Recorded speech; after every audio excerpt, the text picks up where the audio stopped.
back to Fighting 50 and Susie's Garden.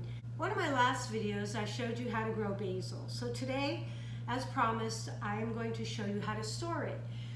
We have so much beautiful fresh basil that harvested yesterday, and I showed you in the video all the basil that was harvested. Look at that. So much beautiful, beautiful basil. So all this was harvested yesterday from the garden, and I want to go over 3 different ways that you could store it so that you could keep it for a long time. First off, here I have some basil that is in water, and I'm letting it soak.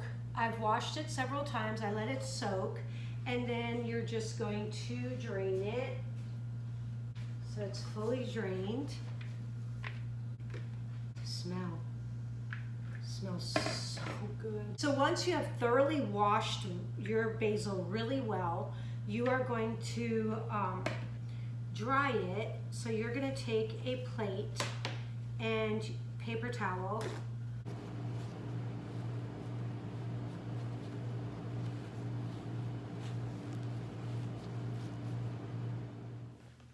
Okay, so once you have it all completely dry, you're going to wrap it in the paper towel, and you're going to put it in a Ziploc bag.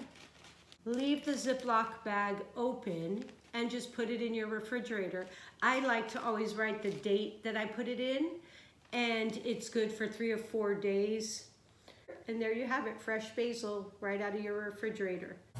So now, since I have all of this from the harvest left, obviously I can't use all this in 3 and 4 days, so I'm going to freeze the rest of it. Now there's 2 ways to freeze it.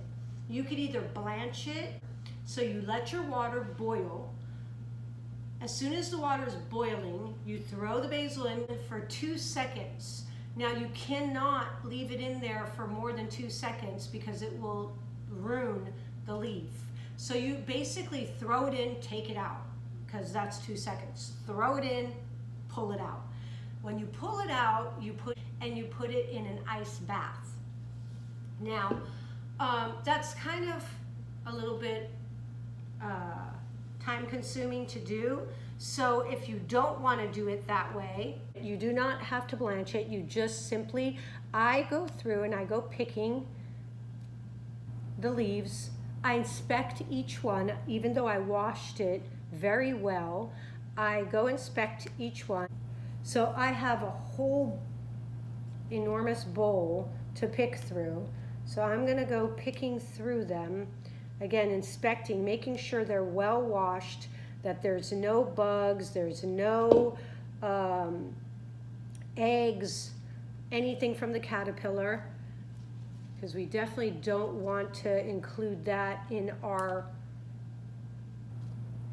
pesto or any of our food. Once I pick off all the leaves that I really like, okay, so now that I have picked a good amount of my basil leaves, and I'm gonna dry them. All right. So now that it's nice and dry, I'm going to put it, you could either use a food processor, which is a lot quicker, and you just give it a couple of pulses, and it's going to break up the leaves very well, but I'm gonna just chop them up myself.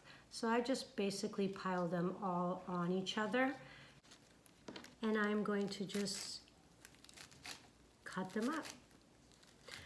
Now you could do them as finely as you want. If you want them very, very, very small, then I suggest you use a food processor.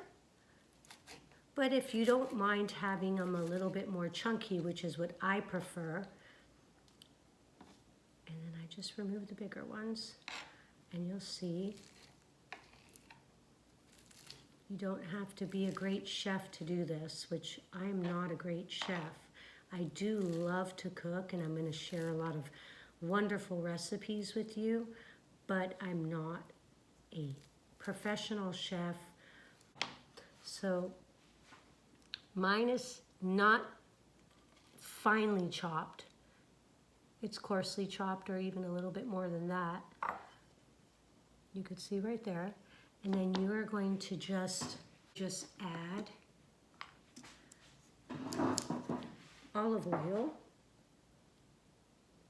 Extra virgin olive oil is what I recommend. You are going to just stir that up. Wonderfully coated. If you could smell this, oh my goodness, you just do not know. Now, the reason I didn't do the whole batch is because I do part of it with just basil, and then I do some of it with basil and garlic. So I use a lot of basil and garlic in my cooking. Now, I don't have any of my regular square ice trays. This is the only one I have available right now that's not in use. So I'm going to use this one. It's hot in here today. So basically what you're going to do is you're just going to put this oil and basil inside of these little containers.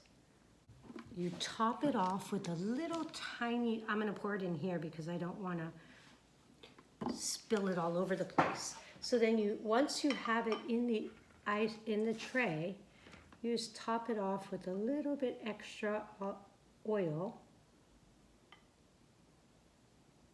As it goes straight into the freezer, and once it freezes, you could just pop it out whenever you want to saute something or you want to cook something that requires basil. What can I make? Ooh, sauteed zucchini, some amazing spaghetti sauce, some eggplant parmesan. Oh my goodness, my mouth is watering right now. Okay, so we have the fresh basil right for my refrigerator so I could use every day for the next 4 days. Then I have this beautiful tray of basil and oil that I could use for the next 4 to 6 months. It preserves perfectly well in the freezer. So I have that. I'm going to fill the other ones here. I'm going to make with basil and garlic. So I want to show you what it looks like once it's frozen. This is what it looks like when it comes out frozen. Lop it out. And you just throw it on the skillet. This happens to be the shape of a heart. And that's what it looks like. And you have your olive oil and your basil ready to cook with. Now the third way I'm going to show you, which is unbelievably easy. You're not going to believe how easy this is. 2 minutes and 45 seconds worth of easy. Let me show you right now.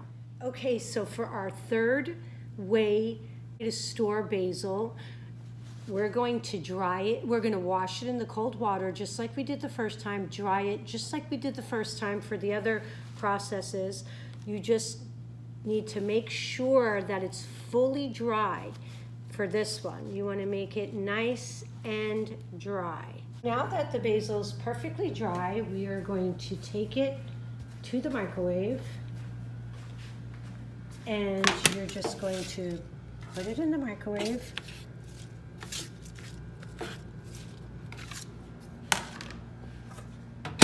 For 2.5 minutes. Okay, look at that. Be careful, don't burn yourself. Look at.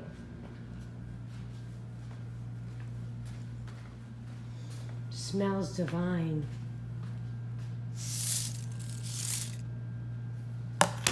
Okay, so once you have them, your leaves completely dry, all you have to do is get a glass container, crumple it up, and then pour it in there. Did you ever believe that it only would take 2 minutes to dry basil, fresh basil right out of your garden, and have it for the next 6 to 8 months just sitting in your kitchen? It's wonderful.